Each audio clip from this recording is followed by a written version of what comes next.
One game today, and it's going to be hopefully a fun one. And you've seen something in this series, a 4.5 point spread. Milwaukee, decent sized favorites. I won't say big favorites, but if you want to say relative to the series, Milwaukee, big favorites today. Now, why is that? Well, James Harden out yet again. Maybe he can play in game 6 or if it goes to game 7. And Kyrie Irving does not look good on that ankle. He is out, and I would be doubtful to see him play again in this series and even at the start of the next series if the Nets were to advance. So a 4.5 point spread for Milwaukee. But we got to talk about that spread. I already took a side on that. We have to talk about the spread. We have to talk about some player props. I got 4 player props in already, and obviously there's going to be DFS play today from a showdown standpoint and those types of markets. So we're going to go through all that. We're going to go basically player by player and team by team as we get through this one game today. I appreciate y'all being here. Let's jump right into it, and we can look at what was happening in game 4 outside of the Kyrie injury, what the fallout was from that from players' minutes, what that means for both teams in this one. So let's start right away. And ladies, gentlemen, fellas, hey, if you're here, if you're brand new, like and subscribe. That really helps this channel. We'll be live later today, even for the showdown slate, just for 30 minutes to answer your questions and kind of wrap up the slate, go through some things along those lines as the day goes on. Maybe there'll be some different lineups today with Kyrie now out. So we can start on the Brooklyn side, which I think is going to be the more appealing side to see what happens with no Kyrie Irving today. Brooklyn, after Kyrie went out, basically ran a 9-man rotation.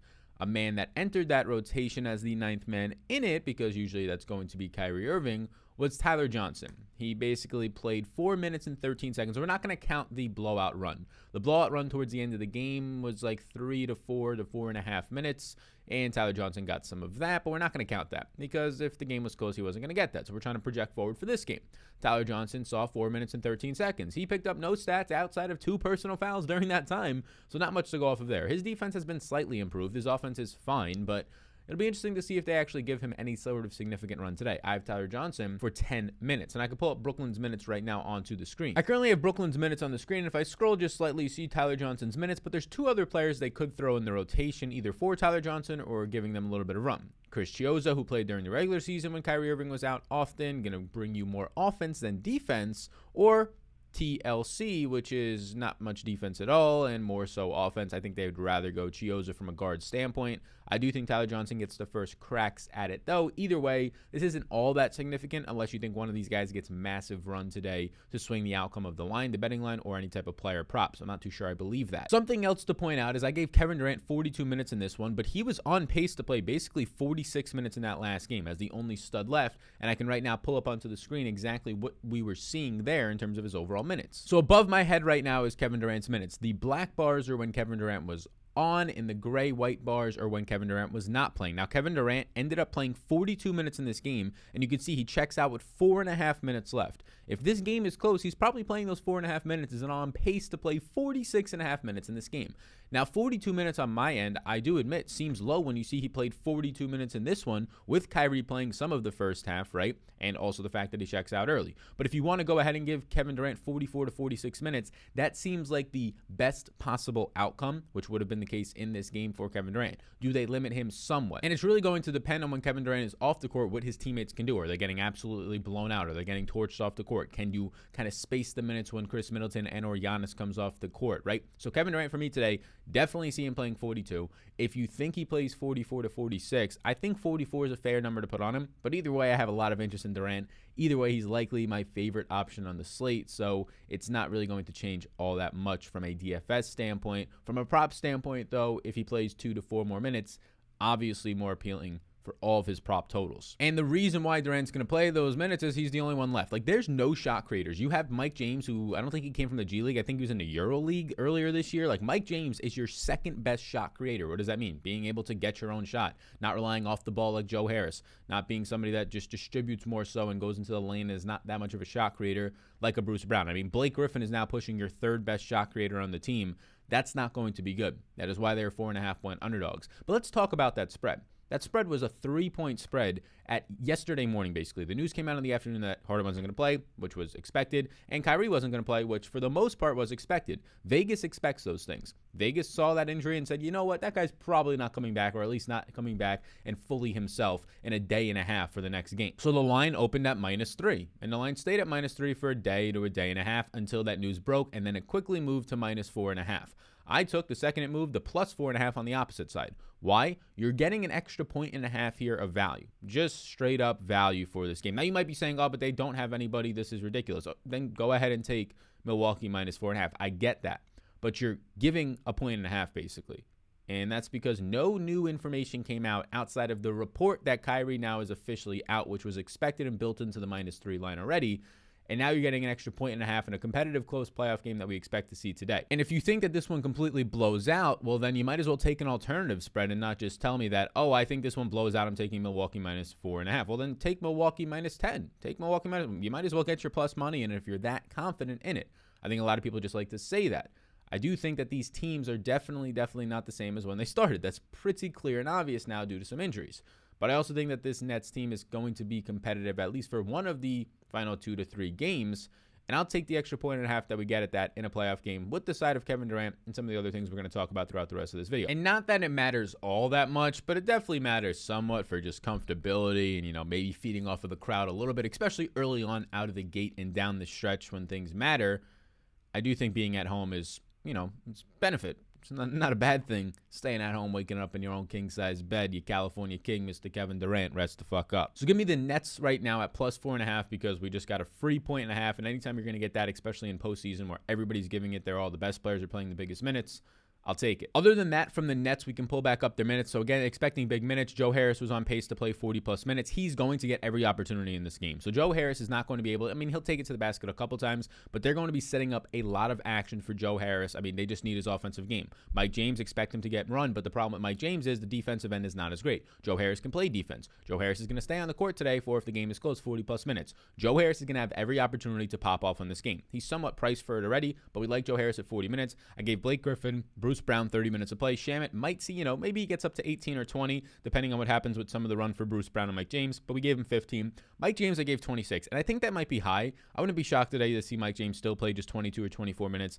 and give more minutes to Bruce Brown or Landry Shamit, or even Tyler Johnson. And the reason why is Mike James is a shot creator. Here, they're going to need him. That's why I'm giving him 26 right now. The downside for Mike James is, though, he really does not do much on the defensive end, and outside of being a shot creator, he's kind of just ghosting on the floor. Now, he can pick up an assist here or there, so there's a chance for him to play bigger minutes. I gave him 26 here. If he plays 30, it's great. If he starts, then you can start to lock him into this 24 to 26 plus minutes. But we can see what ends up happening there, especially now with Jeff Green back, who Jeff Green has been a great floor spacer for them.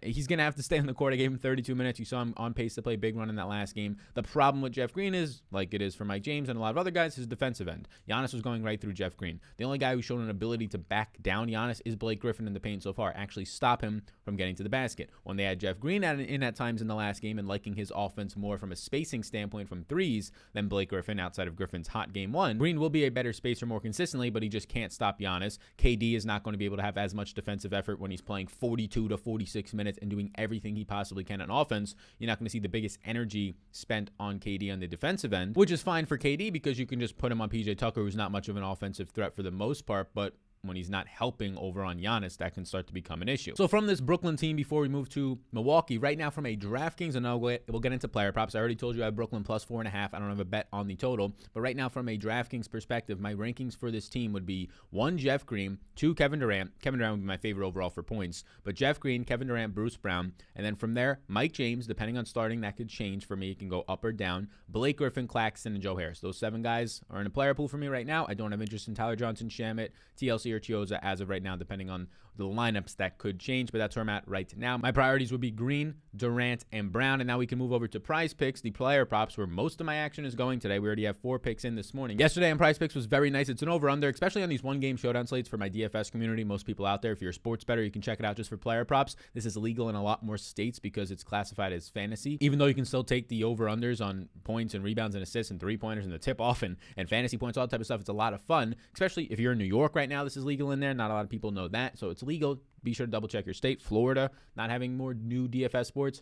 Check it all out. The over-unders, I'm taking early on right now from the Nets side, and then we can get into the 2 I have from the Milwaukee side. We can get into more also later on. I have Kevin Durant under 6.5 assists. He has yet to hit this number in this series. He has hit 6 as the high number in this series so far. And now when you don't have Kyrie Irving or James Harden still out there, it's going to be a lot harder for your assist percentage to go up. I think Durant's going to have to do a lot on his own. I think you're going to have to see a Durant 40-plus point real game for them to actually win today. Now, he could feed Joe Harris off assists if Joe Harris gets hot. hot. He could feed somebody else if they were to get hot, a Tyler Johnson off the bench, a Shamet. I just don't expect that to be the outcome here. 6.5 is a high number. If this was 6 flat or 5.5, I'd stay away because we've seen him have 5 assists twice and 6 once. But for Kevin Durant to go to 7 to 8 assists, for me to lose this, yeah, I feel good on the under. And then Blake Griffin under 11.5 points. Now with Kyrie out, you might be saying, oh, Griffin's going to get over that. But that first game is really just skewing you at this point. Blake Griffin has not even come close to 11.5, scoring 12 or more points since that first game when he went off from 3-point range. Outside of that game, which he did go off, but it's not like he went off massively. He still only had 18 points. It's a lot, but since then, 7, 5, and 18. He's had 20 combined points in the last 3 games of this series.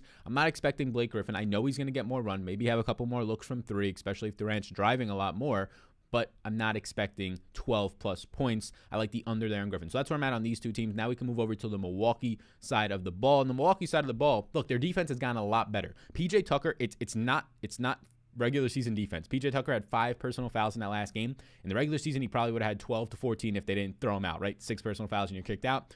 He is playing Kevin Durant in an insane way. He's actually, since the first 2 games where he was just, meh, right? Kevin Durant getting around him in game 2.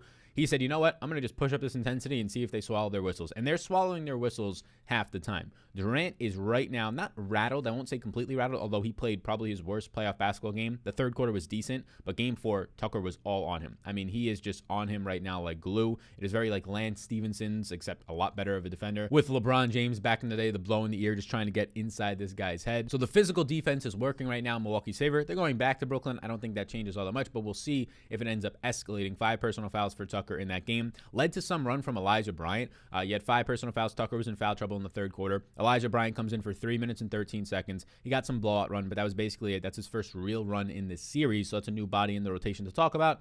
I'm not projecting him for minutes today. I don't think it means much. Middleton picked up his 3rd personal foul midway through the 3rd, so they took him out. I think it was just a little bit of, okay, let's try and get through 2 minutes here. We've got a decent situation that we're in with no Kyrie. We're feeling good about this game. And in that 3 minutes and 13 seconds, he picked up no stats outside of a missed 3-point attempt, so projecting him for 0 minutes in this one. And speaking of the minutes here, as it stands right now, this is what I'm looking at. And you can see if the game goes down to the wire, I have Giannis at 40 and Chris Middleton at 42 and Drew Holiday at 42. I think all those guys probably all push towards 42 to 43, but this is a medium projection. It's not projecting a tie game with 30 seconds left. It's not projecting everybody to stay out of foul. You know, it's projecting a median outcome, which I think this is pretty fair. The starters are going to get all the run here, right? 34 minutes for Brook Lopez. I think PJ Tucker now is pretty much in line for bigger run as long as he stays out of foul trouble. That is a concern for Tucker. How aggressive he's playing on defense. I mean, honestly, him getting ejected or a flagrant 2 is probably not out of the cards either out of anybody on this court. But the foul trouble is somewhat of a concern, but he's the only one who can stop Durant at this point. Durant is going to be the only force and only option for Brooklyn to actually have a chance in this game. I think Tucker stays on the court as long as he can stay out of foul trouble here. In transition in that last game, they were outscoring Brooklyn 20-6. That's good to see. They had the most assists that they've had in the series so far, 27 assisted buckets and 27 threes in the first half. Brooklyn's going to have to try and stop that or slow that down if they want any chance of winning this game. In terms of the bench run, you saw Connaughton play 22 minutes in the last game. Just giving him 20 in this one. I'm giving Forbes 14 instead of the 12 he got in the last one, so that's where that's balancing out. You saw Bobby Portis play fine. He had 2 blocks when he came in, played about 12 minutes. I'm giving him 14 in this one. So basically, that's where we're at right now. If you think Bobby Portis plays only 12 or 10, then give some of those minutes to Brook Lopez, PJ Tucker, Pat Connaughton. I gave Giannis's brother Donius, gave him 1 minute off the bench. So that's where you're at in terms of their run. Now we can go back a little bit in terms of what happens when there's no Kyrie or James Harden on the court. It's a smaller sample this season for Brooklyn. But first, let me tell you where exactly I'm liking the Milwaukee side the most right now, and then also where we're liking them in the props market. So Milwaukee right now ranks for me. It's going to rank out as Giannis number 1, number 2 Drew Holiday, number 3 Middleton, 4 Bobby Portis, 5 Brook Lopez. He's just expensive at this point. Brook at 7,600, still a fine option. And then PJ Tucker is in a player pool, and so is Connaughton as guys who can just get hot from 3, like you saw with Tucker in that last game. And oh yeah, like you saw from Connaughton, not so much from 3, but having 12 of his overall points come from blocks and steals, that's where you get from the defensive end. So from the props market. Again, if you want to use the code SAL, here's your bonus for you. It's limited time only, but if you use the code SAL, you'll get any money you put in, they'll double it. They'll give you free money to wager with. This is where I'm putting most of my action. 98% of my action today is going into props and or the bet on the line at plus 4.5. Like 1 to 2% is in the showdown slates because that shit's variant. You're just gambling and throwing darts at the wall for the most part. You can have projections and get a little bit better of an edge. But if you're trying to play for a tie with 1,000 other people and win $200, I mean, I might as well just play something like this where I can win $200 or $250 with much better odds. Because although it's going to say 100K to first tonight, you're splitting that bad boy more times than not, especially with these tighter rotations. Maybe Brooklyn and some of you can get away with a Chioza or something random happening if you play him, but you're taking a lot of risk.